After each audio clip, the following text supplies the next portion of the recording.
네, 인사하겠습니다. 감사합니다. 네, 네, 감사합니다.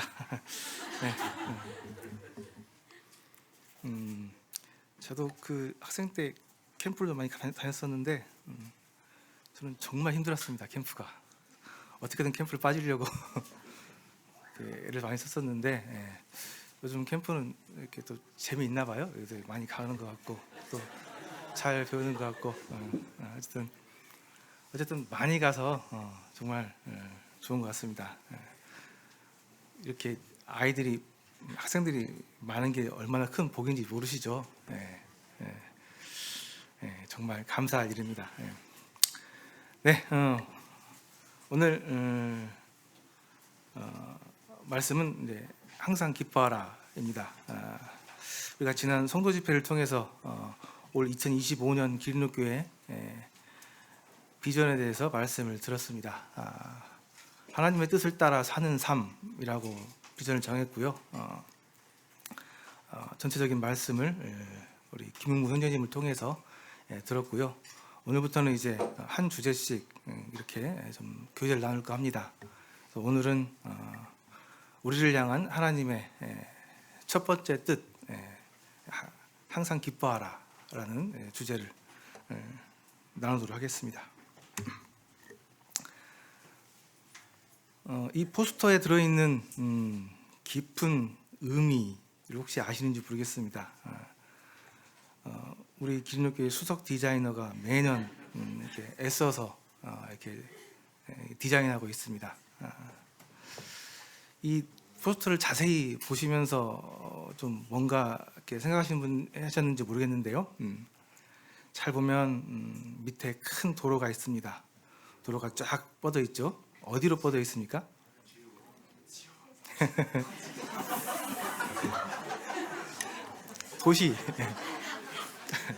도시로 뻗어 있습니다. 도시로 뻗어 있어요. 큰 도시로 뻗어 있고 그 도로 한 가운데 하늘로 올라가는 도로가 하나 있습니다. 보이시죠? 하늘로 올라가는 도로. 그 하늘 끝에는 말씀이 있죠. 그래서 우리가 하나님의 뜻을 따라서 살게 되면 이 세상에서 넓은 그 평탄한 길이 아니라 좁고 좀 험하고 힘든 길이지만 주님이 하나님께서 함께 하시는 이 참 기쁨이 있는 하늘로 올라가는 길을 간다 라는 이제 그런 의미가 들어 있습니다. 아셨어요? 그래서 우리가 올해 하나님의 뜻을 따라서 살기 위해서 하나님의 뜻이 무엇인지 알아야 되는데 그 하나님의 뜻은 첫 번째가 항상 기뻐하는 거고, 두 번째가 기도하는 거고, 세 번째가 범사에 감사하는 겁니다. 하나님의 뜻이 무엇인지 뭔지 알아야 뜻대로 살 수 있지 않습니까? 그래서 사실 삶에서 아는 것은 굉장히 중요하고 아는 것은 큰 힘입니다. 그래서 하나님의 뜻을 아는 것이 중요한데요. 우리의 이 하나님의 뜻을 아는 것은 대부분 말씀을 통해서 알게 됩니다. 그래서 제가 신앙생활을 해보면은 이제 신앙생활 하시는 분들 중에 신앙이 성숙하신 분들을 만나게 되면 그분들에게 공통적으로 나타나는 두 가지 특징이 하나가 있는데, 첫 번째는 그분이 인격적으로 연단이 된 훌륭한 분이시고요. 또 하나는 그 생각이나 마음 가운데 성경적인 기준이 잡혀 있다는 겁니다. 그래서 기본적으로 인격이 훌륭하지만 또 그 마음 가운데 성경의 가르침이나 성경에 대한 그러한 하나님의 뜻이 바르게 잡혀 있어서 무엇을 하든 무슨 생각을 하든 성경 안에서 하나님의 뜻 안에서 바르게 생각하시고 또 알고 또 그렇게 또 교제도 해주시는 것들을 보게 됩니다. 그래서 먼저는 우리가 우리 삶 가운데서 하나님의 뜻이 무엇인지 아는 것이 굉장히 중요합니다. 그래서 우리가 말씀 시간들을 통해서 하나님의 뜻이 무엇인지 지금 듣고 배우고 있고요. 그 다음에 이제 필요한 것은 이제 그 아는 것을 실천하는 건데요. 이것은 좀 어렵죠. 좀 더 힘듭니다. 이제 이 알게 된 것, 들어서 알게 된 것, 또 깨달아서 알게 된 이것을 실제로 우리 삶 가운데서 실천해내야 되는데 이것은 많은 시간이 걸리고 또 필요합니다.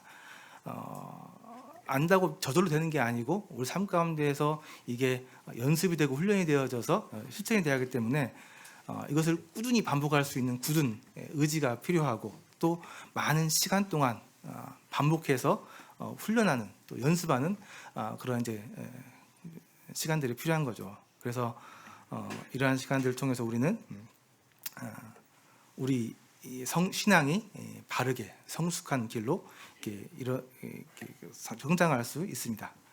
그래서 결국 신앙생활은 꾸준히 말씀을 읽고 듣고 배우고 또 이것을 우리 삶 가운데서 하나 둘 이렇게 순종해 나가는 그런 삶의 연속이고 그런 과정들이 우리에게 쌓여서 우리 성도님들 이제 성숙한 신앙에 이르게 됩니다. 그래서 오늘 이 시간엔 하나님의 첫 번째 우리를 향한 뜻 항상 기뻐하라. 이 기뻐하라가 무슨 뜻인지 무슨 의미인지 좀 나눠보도록 하겠습니다. 항상 기뻐하라. 데살로니가전서 5장 16절에 나와 있는 말씀입니다. 사도 바울 형제님께서 데살로니가 교회에 쓰신 편지에 들어있는 내용이죠. 우리는 이 항상 기뻐하라는 말을 들을 때마다 상당히 난감합니다. 어려운 말씀이기도 하죠. 왜 그러냐? 뭐 지난번 성도 집회 때 보니까 우리 김은모 회장님께서는 이 부사 때문에 그런다. 그렇죠? 항상이란 말 때문에 그렇죠. 저는 처음에 이 말씀을 보게 될 때 저 말은 무슨 말일까? 역설법인가? 안 되니까 역설적으로 얘기를 하시는 건가? 저건 내가 생각하기엔 불가능한 건데 저게 가능해? 라는 생각을 하면서 열심히 찾아볼 생각은 안 하고 그냥 모르겠다 생각했던 적이 있었습니다. 어쨌든 항상 기뻐하는 것은 솔직히 얘기해서 불가능합니다. 어떻게 항상 기뻐할 수 있겠어요? 그런데요, 성경은 이 불가능해 보이는 말씀들을 주님 안에서 가능하게 만드는, 하나님께서 가능하게 만드는 이야기, 하나님의 이야기입니다. 성경에 정말 불가능해 보이는 말씀들, 불가능해 보이는 일들이 얼마나 많습니까? 사실 그런 말들 때문에 사람들이 성경을 이렇게 좀 믿지 못하고 좀 거부하죠. 그런데 우리는 믿는 사람들은 이 불가능한 일들을 가능하게 하시는 하나님의 그런 이야기, 그 이야기를 성경으로 알고 있고 우리가 좀 믿고 읽고 있습니다. 그래서 결론적으로 말씀드리면 불가능하지 않습니다. 항상 기뻐할 수 있습니다. 그래서 어떻게 이게 가능한 일인지 오늘 좀 얘기 나눌 텐데요. 크게 세 가지입니다. 하나님께서 왜 기뻐하라고 하셨는지, 그리고 이 명령하신 이 기쁨은 도대체 어떤 기쁨인지, 그리고 어떻게 항상 기뻐할 수 있는지, 이 세 가지를 좀 말씀을 좀 드리려고 합니다. 사도 바울 선생님께서 데살로니가 교회에 기뻐하라고 말씀하셨는데, 그러면 정말 데살로니가 교회는 기뻐할 수 있는 환경이었나? 기뻐할 수 있는 상황이었나? 생각해 볼 수도 있죠. 그런데 말씀해 보면 그렇지 않습니다. 데살로니가전서 1장 6절에 보니까 너희가 많은 환난 가운데서 성령의 기쁨으로 말미암아 우리와 주를 본받는 자가 되었다라고 나와 있습니다. 많은 환난 가운데 있다고 성경에 정확하게 나와 있습니다. 이 데살로니가 교회는 사도 바울 선생님께서 2차 전도 여행 때 마게도니아 지역으로 넘어와서 세운 두 번째 교회입니다. 맨 처음에 빌립보 교회를 세우시고 그 다음에 이제 암비볼리, 그 다음에 아볼로니아 거쳐서 다음 도시가 데살로니가 지역입니다. 이 지역에서 이제 두 번째 교회가 세워진 거죠. 잘 아시는 것처럼 사도 바울 선생님께서 교회를 세울 때마다 엄청나게 많은 핍박이 있었습니다. 그래서 빌립보 교회에서도 쫓겨나다시피 감옥에 거쳤다가 쫓겨나다시피 오셨고요. 데살로니가 교회도 마찬가지였습니다.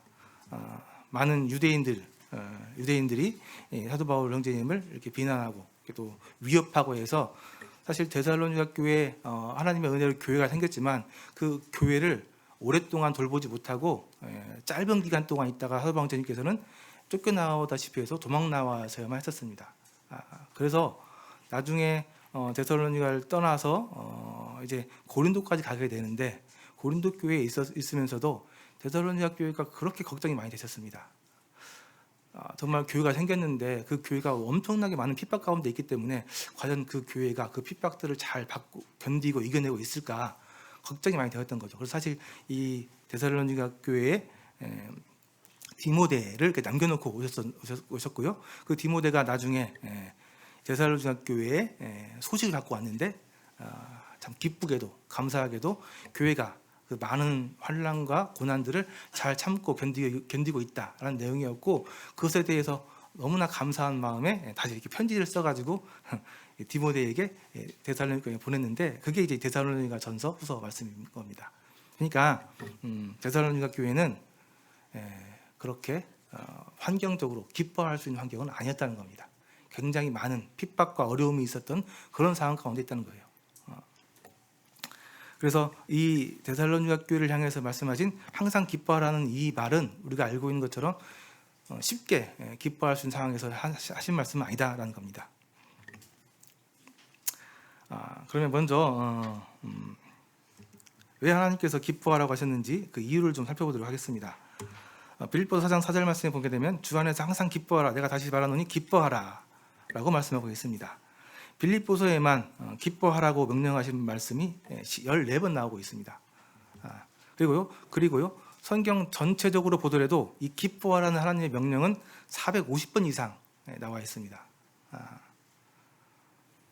그래서 이 하나님의 명령, 하나님의 말씀, 하나님의 뜻은 교회가, 성도들이, 하나님의 자녀들이 기뻐하는 것이 하나님의 뜻입니다. 그 명확한 것 같아요. 이것에 대해서 오늘날 신학자들도 동의를 합니다. 웨스트민스터 소요리 문답이라고 혹시 알고 계신가요? 웨스트민스터 소요리 문답이라고요. 칼빈의 신학을 계승한 청교도적인 이런 장로님들이 모여서 그분들이 이렇게 고백한 신앙 고백이고요. 그 중에 이제 이 소요리 문답은 일반 성도들을 위해서, 일반 성도들의 교리 공부를 위해서 질문 형식으로 약 170여 개 정도 되는데, 이 질문 형식으로 이 교리를 요약한 질문입니다. 그 중요한 신앙 고백 그 질문의 첫 번째 질문이 사람의 제일 되는 목적은 무엇인가입니다. 사람의 존재 이유가 무엇이냐라는 거죠. 성도님 어떻게 생각하세요? 하나님께서 이 사람을 창조하신 존재 이유가 뭐라고 생각하세요? 네, 놀랍게도 대답은 사람의 제일 되는 목적은 하나님을 영화롭게 하고 하나님을 영원토록 즐거워하는 것, 기뻐하는 것이다 라는 겁니다. 저는 사람이 지어진 목적이 처음에는 전도인가? 아니면 교회에서 열심히 일하라고 한 건가? 하는 여러 가지 생각들이 있었는데, 나중에 성경을 종합적으로 공부해보고 알아보니까 이 사람이 존재하게 된 첫 번째 이유는 하나님을 영화롭게 하는 건데요. 하나님을 영화롭게 하기 위해서 가장 중요한 것은 하나님을 기뻐하는 것, 하나님 안에서 기쁨을 누리는 것, 우리가 하나님 안에서 기뻐하는 것, 그것이 하나님을 가장 영화롭게 하는 것이고 하나님께서 가장 기뻐하시고 바라시는 것이라는 겁니다. 그것이 우리 사람의 존재의 목적이기도 한다는 얘기예요. 이 말씀이 이해가 되시려고 한다면 자녀들을 키워보시면 압니다. 자녀들을 키워보시면 부모로서 가장 기쁜 게 무엇인지 아실 수 있어요. 우리 아이들이 즐겁게 이 부모님의 이 안에서, 부모님 뜻 안에서 즐겁게 기쁘게 살아가는 것이 부모에게 가장 큰 기쁨이고 즐거움이고 복입니다. 물론 이 자식이 나중에 성숙해가지고 밖에 나가서 돈도 벌어오고 집안 청소도 하고 그런 일 하면 기쁘긴 하겠죠. 그러나 그것을 아주 힘들게 어렵게 한다면 그게 무슨 의미가 있어요? 이 자녀들이 이 가정 안에서 이 즐겁게, 아주 건강하게, 밝게 그렇게 하나님을, 부모를 이렇게 의지하면서 살아가는 게 그게 부모로서 가장 바라고 기쁜 일 아니겠습니까? 그러시잖아요. 가장 좋은 효도는 부모 마음을 편하게 해야 되는 거다 얘기하잖아요. 그렇죠? 하나님도 동의를 합니다. 우리 존재 이유, 우리의 존재 이유는 하나님 안에서 하나님으로 인해서 하나님을 기뻐하는 것, 하나님으로 즐거워하는 것, 그렇게 살아가는 것, 그것이 하나님께서 가장 기뻐하시고 우리에게 바라시는 것이라는 겁니다. 놀라운 것은 그 하나님께서 우리를 더 기뻐하신다는 겁니다. 그가 그 곁에서 창조자가 되어 날마다 그 기뻐하신 바가 되었으며 항상 그 앞에서 즐거워하였으며 사람이 거처할 땅에서 즐거워하며 인자들을 기뻐하였느니라. 하나님께서 우리를 그렇게 기뻐하신다는 거예요. 하나님은 자기의 기쁘신 뜻을 따라서 예수 그리스도로 하며 우리를 자기의 자녀 되게 하시기로 예정하셨다. 그 기쁘신 뜻을 따라서. 그리고 잘 알고 있는 말씀이죠. 너희 하나님 여호와가 너희 가운데 계시니 그는 구원을 베푸실 전능자시라. 그는 너를 말미암아 기쁨을 이기지 못하시며 너를 잠잠히 사랑하시며 너를 말미암아 즐거이 부르며 기뻐하시리라. 우리가 뭔데 우리 때문에 하나님께서 기쁨을 이기지 못한다라고 얘기하시고 있습니다. 이게 이제 우리가 이해해야 할 하나님의 마음이죠. 하나님께서는 항상 주 안에서 우리가 기뻐하는 삶을 살기를 바라시고 그것이 하나님의 우리를 향하신 첫 번째 뜻이라는 겁니다. 성도들이 주 안에서 기쁘게 사는 것, 즐겁게 사는 것, 주 안에서 하나님으로 인해서 기뻐하는 것, 그것이 하나님께서 가장 좋아하시는 일이다라는 겁니다. 왜 우리가 하나님 안에서 기뻐해야 되는지, 기뻐하는 삶을 살아야 되는지 이해가 되시죠? 그래서 우리는 하나님 안에서, 하나님 앞에서 하나님으로 인해서 기뻐하고 기뻐하는 삶을 살아야 합니다. 그런데 현실은 기뻐하는 삶이 쉽지가 않다라는 거죠. 그것은 뭔가 문제가 좀 있습니다. 우리가 뭔가 좀 잘못 알고 있는 거예요. 그래서 그것은 이 단어의 문제입니다. 이 기쁨이라는 단어인데요, 뜻인데요. 이 하나님께서 말씀하신 기쁨은 도대체 무엇이냐라는 겁니다. 이 기쁨은 무엇이냐? 성경에 나와 있는 여러 단어들 또 그 의미들은 사실 많은 부분에서 현재 우리가 사회에서 사용되고 있는 단어들하고 차이가 좀 있습니다. 예를 들면 사랑. 사회에서는 사랑을 어떻게 알고 있어요? 어떻게 이야기합니까? 보통 이제 남녀간의 그 애틋한 사랑 얘기하잖아요. 그러나 성경에서 얘기하고 있는 사랑은 그것과는 훨씬 수준이 높습니다. 그렇죠? 하나님 안에서 누리는 기쁨을 즐거움으로 남에게 채워주는 것, 그래서 사랑이라고 얘기하는 부분도 계시고, 또 오랫동안 참고 인내하는 것이 사랑이다 얘기하시는 분도 계시고, 그래서 실제로 성경에 나와 있는 원래 의미는 우리가 세상에서 살고 있는 그런 의미들보다 훨씬 더 깊은 의미를 담고 있고 조금 다른 경우들이 많이 있는데요. 기쁨도 그렇습니다. 기쁨은 성령의 두 번째 열매입니다. 성령의 9가지 열매 중에 두 번째 열매예요. 원어로는 이제 카라라고 합니다. 원어를 쓰는 이렇게 좀 말씀드리는 이유는 좀 비교를 좀 하기 위해서 그래요. 우리가 어떤 그 의미를 정확하게 좀 구체적으로 알기 위해서는 상반되는 그 의미들과 같이 비교하면서 이렇게 좀 생각을 해보면 훨씬 좀 명확하게 구별이 좀 됩니다. 그래서 성경에 나와 있는 기쁨이라는 단어가 카라라는 단어입니다. 근데 이 카라라는 기쁨과 비슷한 단어가 있는데 마소스라는 단어가 있습니다. 그래서 이 카라와 마소스는 좀 다른 거죠. 그래서 이 차이를 좀 아시면은 우리가 하나님께서 우리에게 말씀해 주신 이 기쁨이라는 단어가, 기쁨이라는 것이 무엇인지 조금 명확해집니다. 자, 이 카라하고 마소스가 있는데요. 마소스는 소유의 기쁨입니다. 소유의 기쁨. 뭔가를 갖게 됐을 때, 얻었을 때 이렇게 갖게 되는 기쁨을 얘기해요. 그런데 이 카라, 하나님께서 말씀하신 이 기쁨은 존재의 기쁨입니다. 존재의 기쁨. 내가 하나님 앞에서 어떤 존재인가에서 나오는 기쁨을 얘기하고 있습니다. 구별이 좀 되세요? 그러니까 우리는 일반적으로 마소스에 익숙하세요? 카라에 이렇게 익숙하세요? 그러신 것 같죠? 저도 좀 그런 것 같습니다. 우리는 뭔가를 얻게 될 때, 뭔가 갖게 될 때 기뻐합니다. 그렇죠? 보통 남자들은 자동차, 컴퓨터, 무슨 전자제품 같은 거, 그죠? 또 맛있는 거, 거기까지 하겠습니다. 어쨌든 이제 소유의 기쁨, 우리가 무시 못합니다. 그렇죠? 뭔가 갖게 됐을 때 느낌. 그런데 하나님이 얘기하신 기쁨은 그런 기쁨이 아니에요. 내 이 존재 자체, 내가 어떠한 존재인가를 깨닫게 될 때, 알게 될 때 느껴지는, 그럴 때 얻게 되는 기쁨을 말씀하고 있습니다. 내가 하나님 앞에서 어떠한 존재인가, 어떠한 신분인가를 깨닫게 될 때 느낄 수 있는 기쁨, 그것이 하나님께서 말씀하신 성령의 두 번째 열매의 기쁨입니다. 그래서 이 마소스는, 이 소유의 기쁨은 외부에서 오는 자극에서 오는 기쁨이에요. 뭔가 외부에서 오는 자극이 있을 때 느껴지는 기쁨이고요. 카라는 내적 충만함에서 오는 기쁨입니다. 내 안에 있는 성령님의 충만함에 의해서 나오는 기쁨이 카라입니다. 그리고 이 마소스는 뭔가를 성취했을 때, 뭔가를 내가 해냈을 때 느끼는 기쁨이고, 이 카라는 내가 하나님 안에서 성취될 때, 성취될 때, 성취된 것을 깨닫게 됐을 때, 성취됨의 기쁨이 카라입니다.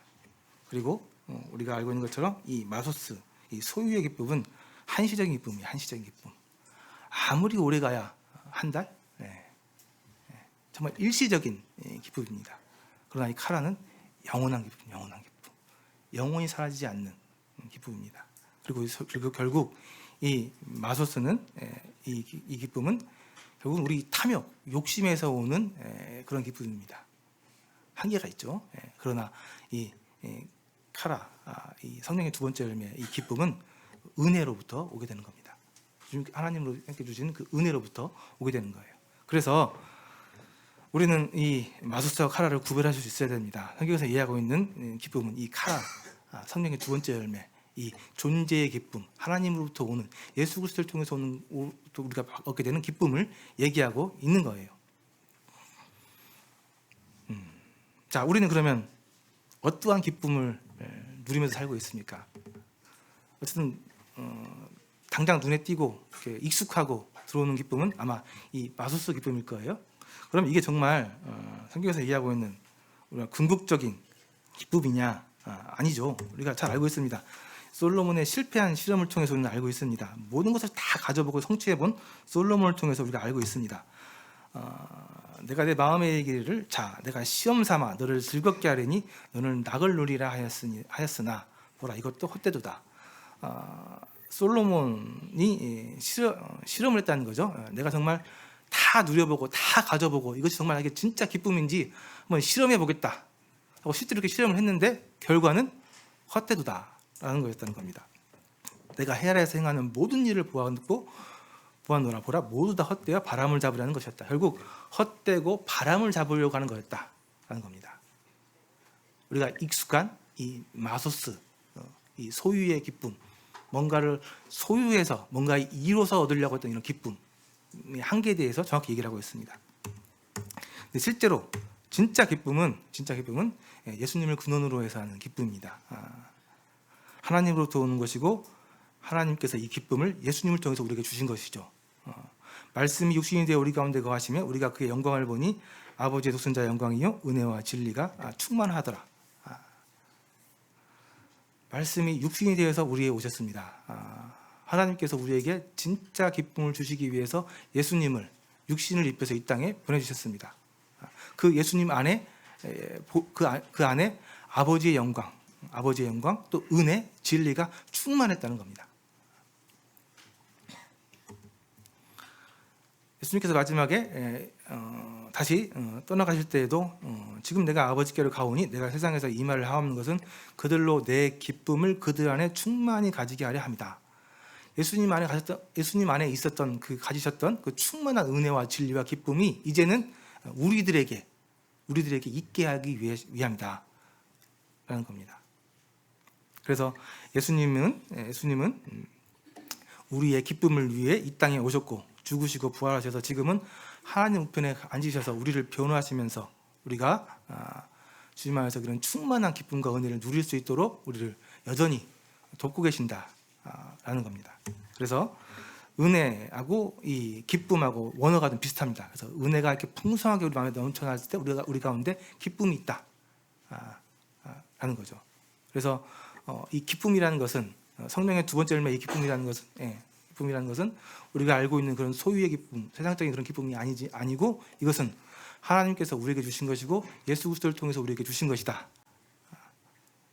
그리고 우리 가운데 이 하나님의 은혜와 진리가 충만하게 될 때 우리 가운데서 넘쳐나는 나오는 기쁨을 성령의 두 번째 열매 기쁨이다 라는 겁니다. 자, 그래서 좀 구별되셨죠? 성경에서 얘기하고 있는 항상 기뻐하라 명령을 하셨을 때 그 기쁨이 어떤 기쁨인지 구별을 좀 하셔야 할 것 같습니다. 그래서 이 기쁨의 구체적인 내용을 말씀드리면은 기쁨의 구체적인 내용 네 가지를 제가 좀 선별해 봤는데요. 첫 번째는 구원의 기쁨입니다.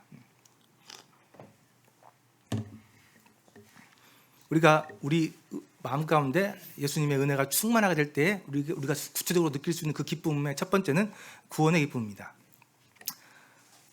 죽음에서 구원받은 기쁨, 죄사함 받은 기쁨, 해방된 기쁨, 탈출한 그 기쁨, 그것이 우리가 느낄 수 있는 첫 번째 얻을 수 있는 구원의 기쁨.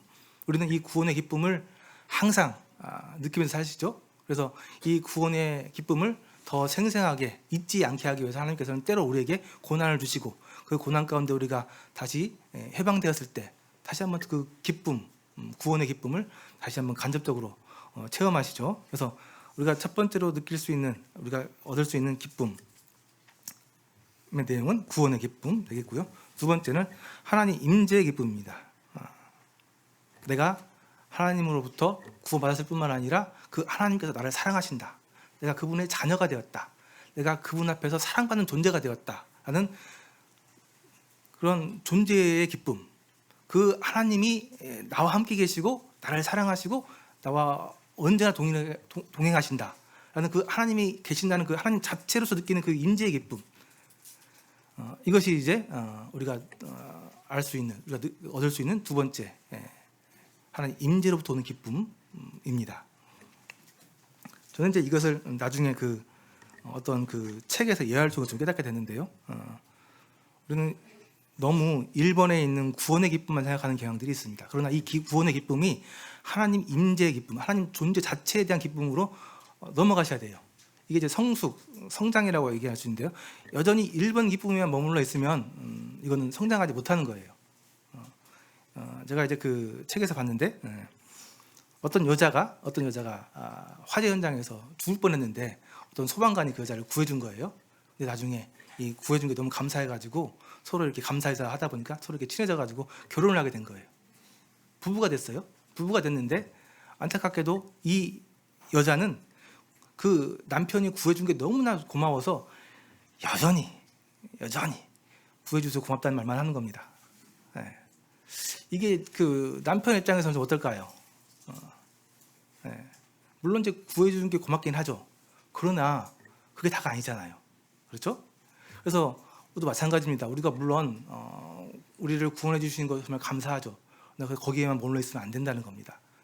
우리를 구원해 주신 그분이 얼마나 나를 사랑하시는지, 얼마나 위대하고 고마우신 분인지, 그분 존재 자체로 우리가 그분을 기뻐할 수 있는 그 단계까지 넘어가셔야 된다는 얘기입니다. 그래서 예배 시간에 계속 구원해 주신 것만 감사하다고 하는 것도 이렇게 바른 건 아닙니다. 이제 그분의 위대하심, 그분의 아름다우심, 그분의 사랑, 그런 것들을 우리가 이제 찬양할 수 있는, 또 예배할 수 있는 단계까지 나아가셔야 더 풍성한 우리 삶의 또 예배가 있겠습니다. 세 번째는 순종의 기쁨입니다. 우리가 이제 말씀을 살아가다 보면 이제 하나님의 말씀을 듣게 되고 그 말씀이 우리 가운데서 하나둘씩 순종이 되어지고 우리 가운데서 이루어지게 됩니다. 이것은 이제 성장의 기쁨이라고도 하기도 하고요. 우리 가운데 성령의 능력이 체험되는, 발현되는 그때 느끼는 그런 기쁨들이 있습니다. 경험해 보셨는지 모르겠습니다. 내가 이러한 일을 하게 되다니, 내가 이 말씀에 이렇게 순종하게 되다니, 내가 이 말씀을 행하다니, 내가 이렇게 변하다니, 이제 그런 나를 변화시키는 하나님의 그 능력, 하나님의 그런 인도하심에 대해서 느껴지는 이제 그런 기쁨이죠. 이런 기쁨들을 많이 느껴보셨으면, 또 이런 기쁨을 많이 누렸으면 좋겠습니다. 계속해서 그냥 말씀만 아는 것이 아니라 그 말씀이 실제로 이제 내 삶 가운데 순종이 되어져서 내가 하나님 앞에서 또 온전한 자로 발전되고 나아가는 그러한 기쁨 누리시면 좋겠습니다. 그리고 또 하나는 전도의 기쁨입니다. 전도의 기쁨. 우리가 전도를 하게 돼서 영혼들이 구원받게 될 때 정말 감당하기 어려운 그런 기쁨들이 있죠. 우리가 이 놀라운 생명의 일에 참여한다는 이 기쁨, 내가 이 생명을 살리는 이 일에 함께했다는 그 기쁨, 그것이 우리 전도의 기쁨입니다. 그래서 우리에게 하나님으로부터 예수 그리스도를 통해서 여러 가지 기쁨들을 느낄 수 있는데, 기쁨들을 얻을 수 있는데, 그런 기쁨의 구체적인 내용을 좀 이렇게 정리를 하게 되면 우리는 이제 대부분 이런 정도의 구체적인 내용들 우리가 생각해 볼 수 있습니다.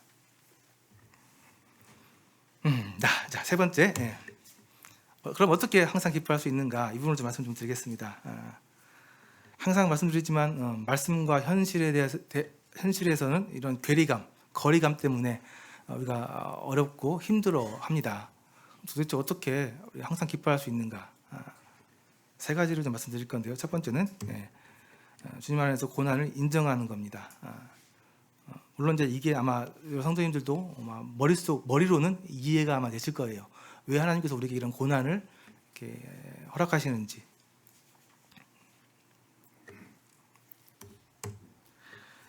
나로 말미암아 너희를 욕하고 박해하고 거짓으로 너희를 거슬러 모든 악한 말을 할 때에는 너희에게 복이 있나니 기뻐하고 즐거워하라. 너희의 하늘에서 너희의 상이 큼이라. 너무나 많습니다. 인자로 말미암아 사람들이 너희를 미워하며 멀리하고 욕하고 너희 이름을 악하다 하여 버릴 때에는 너희에게 복이 있도다. 그날에 기뻐하고 뛰놀라. 하늘에서 너희 상이 큼이라. 그들의 조상들이 선지자에게도 이와 같이 하였느니라.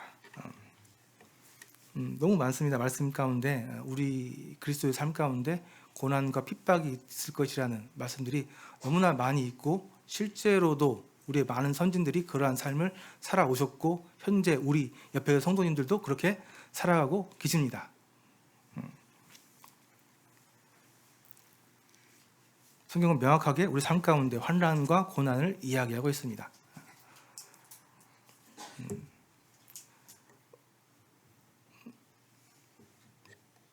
받아들이기 쉽지 않은 이제 그런 부분일 수도 있겠는데요. 근데 이것은 이제 나중에 성숙하시게 되면은 이제 이해하시게 됩니다. 솔직히 이해시키기 쉽지 않아요. 이건 경험으로 나아가셔야 될 길이기 때문에 그렇습니다. 그 우스갯소리로 그리스도인 삶이 고난이라는 것을 아는 많은 분들은 최고의 복은 복음 집회 때 여기서 구원받고 바로 나가서 앞에서 교통사고 나가지고 바로 하늘나라 가는 게 최고의 복이다라고 우스갯소리로 얘기하는 분들 계십니다. 구원받았을 때 그 구원받은 기쁨 가운데서 그냥 바로 더 좋은 천국으로 올라가는 것, 이게 이제 최고의 기쁨이다, 복이다 얘기하시는 분들 계시는데, 그분들은 이제 그리스도의 삶이 이렇게 어렵고 힘들다는 걸 알기 때문에 그렇게 얘기하죠. 근데 우스갯소리입니다. 우스갯소리. 그래서 어쨌든 인정하셔야 됩니다. 요한복음에도 나와 있고요. 베드로전서에도 나와 있습니다. 오히려 너희가 그리스도의 고난에 참여하는 것으로 즐거워하라. 이는 그의 영광을 나타내실 때에 너희로 즐거워하고 기뻐하게 하려 함이라. 그래서 우리가 누릴 수 있는 최고의 기쁨은, 우리가 하나님 안에서 누릴 수 있는 최고의 기쁨은 극심한 고난 가운데서도 기뻐할 수 있는, 극심한 환난 가운데서도 하나님으로 인해서, 하나님의 약속으로 인해서 기뻐할 수 있는 그 기쁨, 그것이 우리가 누릴 수 있는 최고의 극치의 기쁨이라고 얘기를 합니다.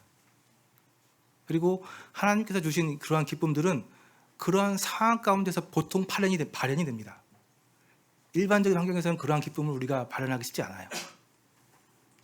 그러한 기쁨을 모르고 아까 얘기한 그 세상적인 기쁨들에 빠져 살기 때문에 하나님께서 우리에게 고난을 주셔서 그 고난 가운데서 진짜 기쁨을 우리에게 체험할 수 있는, 경험할 수 있는 기회를 주시기 때문에 우리에게 고난을 주시기도 합니다.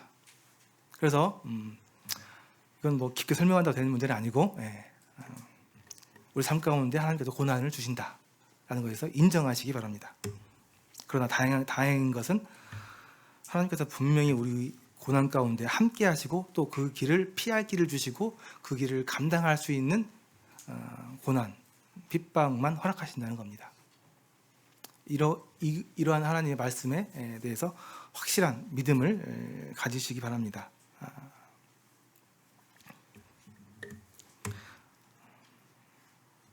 두 번째, 고난의 이유와 역할을 아시게 될 필요가 있죠. 이 부분은 그 김웅 기자님께서 이렇게 언급하신 것 같은데요. 고난의 이유와 역할, 고난의 이유와 역할, 우리가 아시고 있는 것처럼 우리가 환난 중에서 즐거워하는데 이 환난은, 이 고난은 우리에게 인내를 만들어내고, 이 인내는 우리를 연단시키고, 이 연단은 우리 가운데서 소망, 하나님께서 말씀해 주신 약속에 대한 소망을 우리 가운데서 실제로 이루기 때문에 고난이 우리에게 이런 역할을 한다라고 이야기하고 있습니다. 이 말씀도 아무리 설명해도 설명할 수 없습니다. 경험을 통해서 깨달을 수 있습니다. 우리 가운데 있는 이 환난, 고난, 그 가운데서 꾹 참고 버티고 인내하게 될 때 우리는 주님 안에서 연단을 받게 되고, 그 이 연단 가운데서 우리는 나에게 영원한 안식처, 하늘나라가 약속되어져 있지, 이런 소망, 약속의 소망이 실제로 내 가운데서 실제로 다가온다는 것, 이것이 이제 고난, 환난이 역할입니다. 지금 우리 구도자분들 중에 청년 구도자 중에 지금 최다민이라는 구도자가 나오고 있습니다. 저기 이제 한옥마을 쪽에 있는 커피숍에서 일하는 청년인데, 그 청년이 왜 우리 교회 나오게 되는지 아세요? 그 커피숍에서 같이 일하는 우리 교회 청년들이 있습니다. 한지성, 위정현, 이세은, 세 명이 거기서 일을 하고 있는데, 그 다민이가 이 세 명의 얼굴을 보고 얘네들은 왜 이렇게 기뻐하는 거야? 얘네들 왜 이렇게 즐거워하지? 얘네들 왜 이렇게 표정이 밝지? 그게 신기해서, 그게 이상해서 교회를 나오고 있는데요. 잘 나오고 있습니다. 지금 몇 주째 나와서 같이 지금 연대기 말씀 지금 듣고 있습니다. 그러니까 이 고난 가운데서도 웃는 사람들, 이 환난 가운데서 기뻐하는 사람들, 이 정말 이상한 사람들이죠. 세상 사람들 보기엔 정말 이상한 겁니다.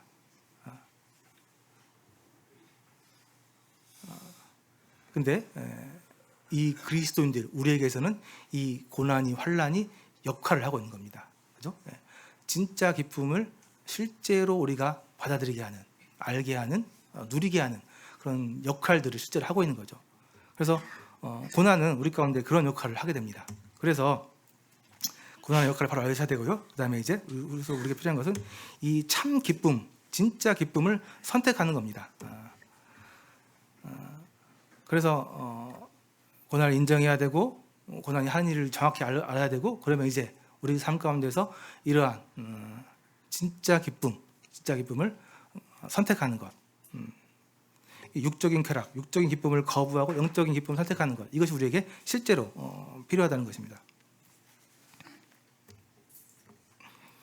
지금 나를 기쁘게 하고 있는 것들은 무엇인가? 근데 나를 기쁘게 하고 있는 그것이 정말 나에게 유익한 기쁨인가? 한번 생각해 보실 필요가 있다는 겁니다. 무엇이 가장 기쁘십니까? 무엇이 가장 즐거우세요? 한 주를 살아가면서. 그게 만약에 하나님 안에 있는 것이 아니고 하나님으로부터 누리는 것이 아니라고 한다면 그것은 우리 가운데서 참 기쁨을 발현시키지 못합니다. 우리는 우리 삶 가운데서 가짜와 진짜를 구별하시고 이 가짜의 유혹을 피하고 진짜를 선택할 수 있는 선택을 행하셔야만 한다는 겁니다.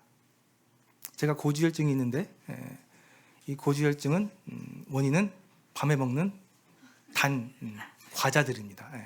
제가 좀 늦게 자다 보니까 밤에 배가 고파가지고 이것저것 먹는데 과자를 많이 먹습니다.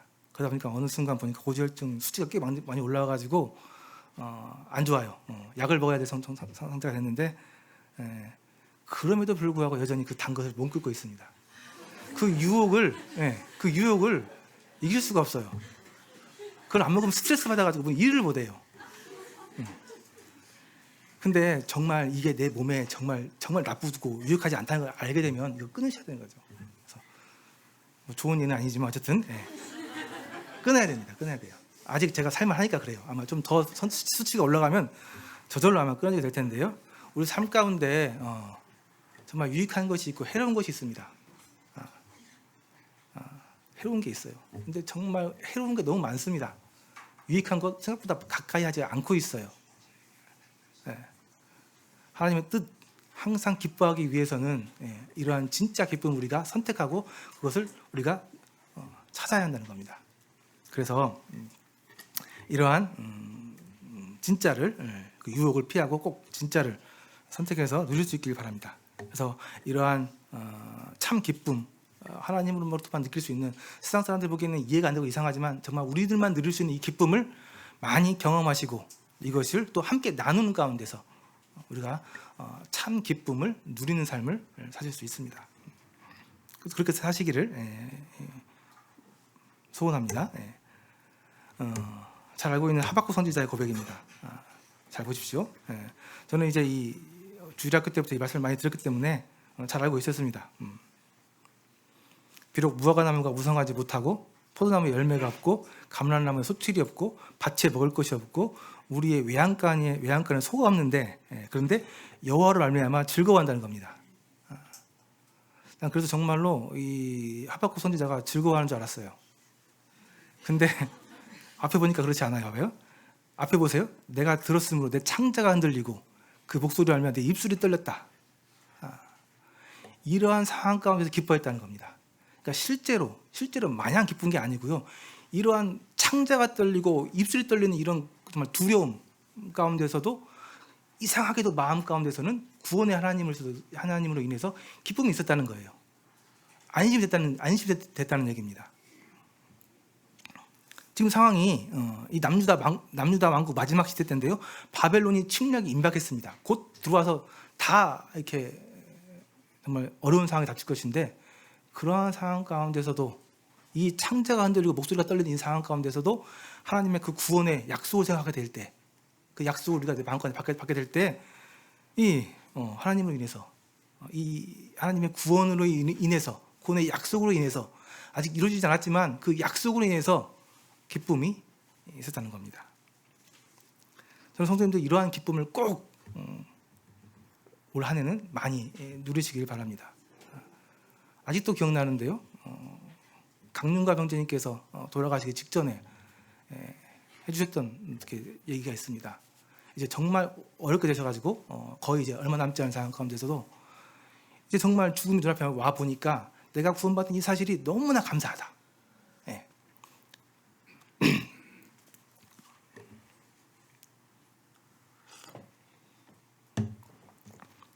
그때는 이해를 못했는데 좀 이해가 될 것 같아요. 이제 정말 얼마 안 남으니까 내가 구원받고 하나님 안에 있다는 것이 너무나 기쁘고 감사하다는 거예요. 놀랍죠? 근데 우리는 이러한 기쁨들을 가진 사람들입니다. 올 한 해 꼭 이러한 기쁨 가운데서 살아가시기를 소원합니다. 그래서 2025년 우리 각자를 향한 하나님의 첫 번째 뜻은 하나님 안에서 하나님을 더 기뻐하는 것입니다. 세 가지를 말씀드렸습니다. 우리가 왜 기뻐해야 되는지, 또 우리가 추구하는 이 기쁨은 어떤 기쁨인지, 또 이 기쁨을 추구하기 위해서 우리가 어떻게 해야 될 것인지에 대해서 말씀을 좀 드렸습니다. 올 한 해도 분명히 굉장히 혼란스럽고 예측 불가능하고 거친 그런 한 해가 될 것이 명확합니다.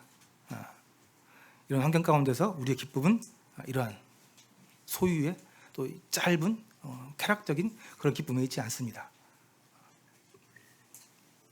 하나님의 말씀을 약속을 믿는 의인으로서 그 말씀을 진짜 믿고 소망하는 그 가운데 우리에게 주어지는 그 참 기쁨, 그 기쁨 가운데서 올 한 해를 살아가시는 것이, 그렇게 사는 것이 올 한 해 우리를 향한 하나님의 첫 번째 뜻입니다. 그래서 꼭 올 한 해도 우리 성도님들 이런 많은 이런 하나님의 풍성한 기쁨 가운데서 한 해를 사시기를 소원합니다. 네, 마치도록 하겠습니다.